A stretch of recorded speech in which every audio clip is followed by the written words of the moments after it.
तर आज आपण बघणार आहे class 6 chapter number 1 basic concept in a geometry. ठीक आहे. तर बेसिक कन्सेप्ट ऑफ जॉमेट्री म्हणजे काय, तर सुरुवात कुठून झालेली आहे, तर फर्स्ट आहे आपला पॉईंट. ओके, सुरुवात आपली कुठून झाली आहे, तर पॉईंटपासून. जॉमेट्रिकल कन्स्ट्रक्शन काय आहे, तर आजपर्यंत बेसिक फक्त आपल्याला छोट्या मोठ्या गोष्टी माहिती, आज थोडं आपण डीपमध्ये शिकणार आहे 6मध्ये. ठीक आहे. तर फर्स्ट आहे आपला पॉईंट म्हणजे काय होतं, तर डेफिनेशन बघा काय दिली आहे, तर a point a show by a tiny dot. काय दिलं, तर हा जो आपण एक पेन्सिलने जे एक शार्प पेन्सिलने फक्त एक साधा डॉट देतो याला म्हणतो point. Or show and the exact location is called as a point. म्हणजे एखाद्या गोष्टीला जर आपण पॉईंट आउट केलेला आहे, तो काय झाला, एक तर लोकेशन झाली. एखादा व्यक्ती आपल्याला विचारतो की हा ॲड्रेस कुठे आहे, तर आपण त्याला पॉईंट आउट करून सांगतो की हा राईटचा लेफ्टचा. ठीक आहे. हे काय झालं, तर एक पॉईंट आउट करणं. हा झाला आपला पॉईंट ए किंवा पॉईंट पी आहे ना. एखाद्या ट्रायंगलवरती आपण त्याला नाव देतो, पॉईंट ए झाला, हा झाला पॉईंट बी, पॉईंट सी, किंवा एक लाईन ड्रॉ केलेली आहे, तर हा झाला पॉईंट बी, हा झाला पॉईंट ए. ठीक आहे. हा झाला काय, तर याला म्हणतो आपण. सेकंड आहे आपला लाईन. लाईनचे डेफिनेशन काय, a straight path there are a no end point in a line.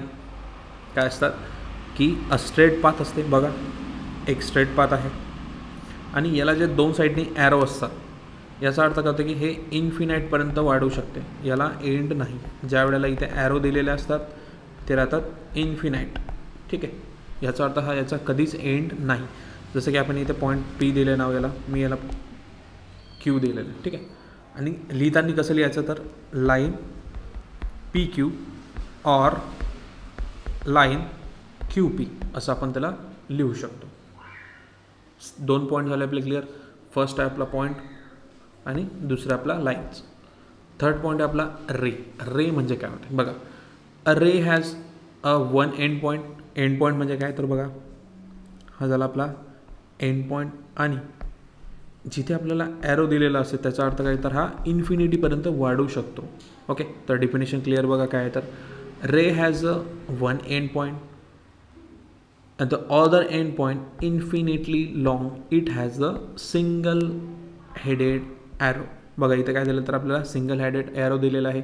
याचा अर्थ की हा कुठे पण किती पण वाढू शकतो इन्फिनाईटपर्यंत. मग लिहितो कसं आपण त्याला, रे एस टी. कसं लिहायचं, रे एस टी, किंवा आपण याला असं सुद्धा लिहू शकतो.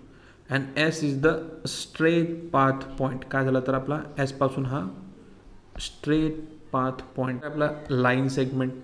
बघा लाईन सेगमेंट म्हणजे काय, a piece of a line that has a two end point. बघा is called as a line segment. आता इथे काय, तर पॉईंट पीला सुद्धा एक पॉईंट आहे आणि क्यू सुद्धा हा काय झाला, पॉईंट झाला. म्हणजे जिथे हे दोन पॉईंट आहेत याचा अर्थ काय, तर हे झाली लाईन. मला लिहायचं कसं, तर सेगमेंट पी क्यू असं सुद्धा लिहू शकतो किंवा सेगमेंट क्यू पी असं सुद्धा आपण त्याला लिहू. फिफ्थ आहे आपला प्लेन म्हणजे काय, each surface is a part of an infinite surface is called as a plane. बघा इथे काय दिलं आपल्याला, एक प्लेन दिलेला आहे, तर आपण या पॉईंटला कुठे सुद्धा रिप्रेझेंट करू शकतो. इथे ए, इथे सी, इथे बी, कुठे पण. आणि हा बघा इथे स्क्वेअर दिला, बट याच्या साईडने काय दिलं, तर आपल्याला फोर साईडने ॲरोज दिले. याचा अर्थ काय की हे इन्फिनाइटली वाढू शकतो, कुठे पण किती पण वाढू शकतो चारही बाजूनं. तर आपण कुठे पण पॉईंट देऊ शकतो. याचा अर्थ काय होतो, तर प्लेन होतो. each surface is a part of an infinite surface is called as a plane म्हटलेलं आहे. ओके. सिक्स्थ आहे आपला पॅरलल लाईन्स म्हणजे काय होते, तर line lies in the same plane. बघा काय, तर सेम डिस्टन्स राहणाऱ्या दोघांमध्ये सुद्धा, बट काय do not intersect are called as a parallel lines. But lines तर दोन्ही सेम डिस्टन्सचे आहेत, बट ह्या कधीच इंटरसेक्ट होणार नाहीत एकमेकांना, तरच त्यांना आपण पॅरलल लाईन्स असं म्हणू शकतो. ओके. नंतर आपला intersecting lines. Line cross at a one point and form a angle that are not a right angle is called as a intersecting point. बघा काय म्हणणं आहे त्याचं, की ॲट अ वन पॉईंट. बघा आपण दोन लाईन्स घेतलेल्या आहेत इथे आणि हे कुठे झालं, तर इंटरसेक्ट झाले आहेत कुठेतरी दोन्ही लाईन्स, तर याला नाव काय दिलं आपण, तर एम पॉईंट दिलं. मग हे जे इंटरसेक्टिंग पॉईंट आहे याला काय म्हणतो, मग ह्या ज्या दोन लाईन्स आहेत जिथे आपण एकत्र झाले, तर त्याला नाव काय दिलं आपण, तर इंटरसेक्टिंग पॉईंट असं नाव दिलेलं आहे. ठीक आहे. जिथे ह्या दोन लाईन्स एकत्र मिळतात त्या पॉईंटला आपण नाव दिलेलं आहे की इंटरसेक्टिंग पॉईंट असं म्हणतो. ओके. नंतर आपला concurrent lines. 3 or more lines in a plane. बघा काय सांगितलं आहे तर 3 किंवा 3पेक्षा जास्त लाईन्स ज्या वेळेला एका पॉईंटमधून पास होतील त्या लाईनला आपण म्हणतो कॉन्करंट लाईन असं म्हणतो. कॉन्करंट लाईन असं नाव दिलं आहे. बघा इथे किती लाईन्स पास झाले आहेत 1 2 3 1 2 आणि 3 4 सुद्धा लाईन, म्हणजे आपण 3 किंवा 3पेक्षा जास्त इथून लाईन जर पास झाल्या तर काय म्हणतो त्याला पॉईंट ऑफ कॉन्करंट लाईन असं आपण त्याला म्हणू शकतो. ठीक आहे. मग आता write the proper term intersecting lines और पॅरलल लाईन्स. दोनपैकी आपल्याला इथे सांगायचं. फर्स्ट आहे आपला 2 पॉईंट एकामेकाला मिळतात तर आपण सांगितलं आहे हा काय झाला इंटरसेक्टिंग लाईन्स सांगितलेले आहेत, कारण की 2 लाईन्स एकामेकातून पास झाले आहेत आणि जो सेंटर पॉईंट आहे त्याला म्हणतो इंटरसेक्टिंग लाईन्स. सेकंड आहे आपला पॅरलल लाईन्स. म्हटलं आपण याला का म्हटलेलं आहे, कारण की दोन्हीचं डिस्टन्स सेम आहे बट हे कुठं मिळत नाही आहे एकमेकाला, म्हणजे हे काय झालं तर आपला पॅरलल लाईन झाल्यात. थर्ड बघा इथे आपलं क्लिअर होऊन जाईल. आता ही लाईन्स बघा आपल्याला ही पॅरलल लाईनसारखी दिसत बट ही इंटरसेक्टिंग लाईन्स होणार आहे. का तर ही लाईन स्ट्रेट जाणार आहे. ओके. आणि ही सुद्धा कुठेतरी मिळणार आहे आणि जिथेही मिळणार आहे तर हे काय झालं आपला इंटरसेक्टिंग पॉईंट झालेला आहे. बघा एक वेळ ही लाईन आपण स्ट्रेट घेतलेली आहे आणि ही जी खालची लाईन आहे ही सुद्धा कुठेतरी एकमेकांना मिळणार आहे, म्हणून हे काय झालं तर इंटरसेक्टिंग लाईन्स आपण त्याला म्हणणार आहे. ओके. जर ही लाईनसुद्धा स्ट्रेटच असती तर आपण त्याला म्हटलं असतं parallel lines, but he line आणि ही लाईन कुठेतरी मिळत आहे म्हणून काय झाला इंटरसेक्टिंग लाईन्स त्याला आपण म्हणणार आहे. नंतर आहे कोलिनियर पॉईंट.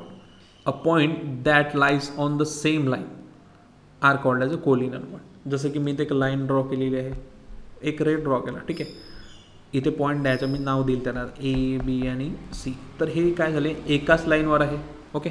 हे काय हे सर्व एकाच लाईनवर आहे तिन्ही पॉईंट, म्हणून मग मी त्याला म्हणू शकतो की हे काय तर कोलिनियर पॉईंट आहे असं त्याला म्हणू शकतो. नंतर आहे नॉन कोलिनियर पॉईंट. म्हणजे काय point that do not lies on the same line. ज्या वेळेला पॉईंट एका लाईनवरती राहत नाही, जसं की मी इथे लाईन MS नाव दिलेलं आहे तर इथे फक्त काय तर 2च पॉईंट आले, तिसरा पॉईंट तर याच्यात येतच नाही आहे. आपल्याला काय पाहिजे तर तिन्ही पॉईंट एकाच लाईनवरती पाहिजे, बट इथे काय तर 2च पॉईंट येत आहेत. एकतर आपण MS घेऊ शकतो नाहीतर काय तर SY घेऊ शकतो. म्हणून काय होणार आहे तर the point that do not lies on the same line are called as a collinear point. Okay. दोन्ही गोष्टी क्लिअर आहेत. आता बघूया प्रॅक्टिस सेट नंबर 1. फर्स्ट आपल्याला दिलं आहे look at the figure along side and name the following. First आपल्याला नाव लिहायचं आहे कोलिनियर पॉईंट्स. म्हणजे काय होते कोलिनियर पॉईंट्स म्हणजे काय, आताच डेफिनेशन बघितली आपण. The point that lies on the same line are called as a collinear. एकाच लाईनवर 3 पॉईंट्स किंवा 2पेक्षा जास्त पॉईंट असतात तर काय म्हणतो त्याला कोलिनियर पॉईंट म्हणणार. तर बघा काय घेणार आपण तर पॉईंट M, पॉईंट O आणि पॉईंट T. हे काय झालं तर एकाच लाईनवरती येतात. बघून घ्या पॉईंट O M आणि हे झालं T. तर एकाच लाईनवरती येतात. हा झाला आपला फर्स्ट पेअर. सेकंड पेअर बघा आपले काय येणार तर पॉईंट R, पॉईंट O आणि पॉईंट N. इथे सुद्धा 1 2 आणि 3 पॉईंट येतात. आपल्याला काय पाहिजे तर 3 पॉईंट्स एकाच लाईनवर येणारे पाहिजेत, म्हणून आपण त्याला काय म्हणू शकतो कोलिनियर पॉईंट असं म्हणू शकतो. ठीक आहे. सेकंड आहे आपला रे म्हटलेला आहे. ओके. रे म्हणजे काय तर आपल्याला पाहिजे काय एका पॉईंटमधून दुसऱ्यापर्यंत जिथे आहे आपला एंड पॉईंट आणि रे म्हणजे एक स्ट्रेट ॲरो असलेला. मग काय येणार तर फर्स्ट येणार आपला रे OP. ठीक आहे. रे OP. सेकंड घेऊ शकतो आपण रे ON. थर्ड आहे OT. फोर्थ आहे OS. नंतर आहे OR आणि OM. ठीक आहे. हे काय झालं तर आपले रे झालेले आहेत. थर्ड विचारलं आपल्याला लाईन सेगमेंट म्हणजे काय होते. तर लाईन सेगमेंट म्हणजे काय होतं बघा. सेगमेंट कोणते घेतले आपण फर्स्ट तर फर्स्ट घेतलेली आपण एक तुकडा. सेगमेंट म्हणजे एक तुकडा. फर्स्ट आहे आपला OR. ओके. सेगमेंट OR घेतलेला आहे. नंतर घेऊया आपण सेगमेंट OS. नंतर आहे OT. नंतर आहे ON OP, ठीक आहे. नंतर म्हणू शकतो आपण MT, सेगमेंट MT, नंतर RN, ठीक आहे. हे झाले सेगमेंट. नंतर विचार आपल्याला फोर्थ आहे लाईन बनते. लाईन्स कोणकोणत्या बनतात तर बघा, लाईन ही फर्स्ट बनते RN आणि लाईन MT. ओके, फक्त लाईन्स, फक्त दोनच लाईन्स बनतात. क्लिअर आहे. क्वेश्चन नंबर 2 विचारला आहे, write the different name of the lines. आता आपल्याला ही जी लाईन्स दिलेली आहे याच्या नावं लिहायचे, ठीक आहे. हे झालं लाईनचं एक साईन म्हणू शकतो, म्हणजे लिहू शकतो त्याला, ठीक आहे. फर्स्ट आपण लिहू शकतो लाईन AB, ठीक आहे. लाईन AB झालं, लाईन AC किंवा लाईन AD झाला. नंतर आहे लाईन BC, नंतर लाईन BD आणि line CD. Okay, line C हे आपण डिफरंट नेम्स लिहू शकतो. थर्ड क्वेश्चन आहे मॅच द फॉलोइंग. तर ग्रुप A मध्ये आपल्याला दिलेलं आहे काही ड्रॉ करून दिलेलं लाईन्स. तर फर्स्ट काय बनतं आपली, तर दोन्ही साईडने ॲरो आहे, याचा अर्थ काय तर आपल्याला म्हणू शकतो ही आहे लाईन. दोन्ही साईडने आपल्याला एंड पॉईंट आहे, याचा अर्थ होतं तर ही झाली लाईन सेगमेंट. इन्फिनाइटली हे वाढू शकतात, तर याला काय म्हणतो आपण, तर याला म्हणतो प्लेन. आणि लास्ट आहे आपला एक आहे एंड पॉईंट आणि दुसरा पॉईंटला आहे रे. तर काय झाला, हा रे झाला. एक आहे एंड पॉईंट आणि दुसऱ्या साईडने आपल्याला ॲरो दिलं, याचा अर्थ काय तर आपला रे बनतो. क्वेश्चन नंबर 4 बघा, ऑब्झर्व द फिलो. क्वेश्चन नंबर 4 बघा, observe the figure below and name the parallel lines and the concurrent line and the point of concurrence in the figure. काय काय फाइंड आउट करायचं आहे, पॅरलल लाईन्स काढायचे, concurrent lines काढायचे. काय find out करायचं, parallel lines आणि concurrence line आपल्याला फाइंड आउट करायचं, ठीक आहे. पॅरलल लाईन्स बघा, पॅरलल लाईन्स कशा असतात आपल्या, तर दोन याचं सेम डिस्टन्स बघा पाहिजे आपल्याला, ठीक आहे. तर काय काय घेणार आपण बघा, सेम फर्स्ट घेणार आपण लाईन B. ओके, ही कशाला पॅरलल आहे, तर लाईन Mला पॅरलल आहे फर्स्ट. नंतर लाईन Q ही पॅरलल कशाला आहे, तर लाईन Aला पॅरलल आहे. आणि लास्ट आहे आपले लाईन P. हे काय झालं तर पॅरलल लाईन्सचे पेअर येतात. सेकंड आपला कॉन्करंट लाईन्स फाइंड आउट करायचे.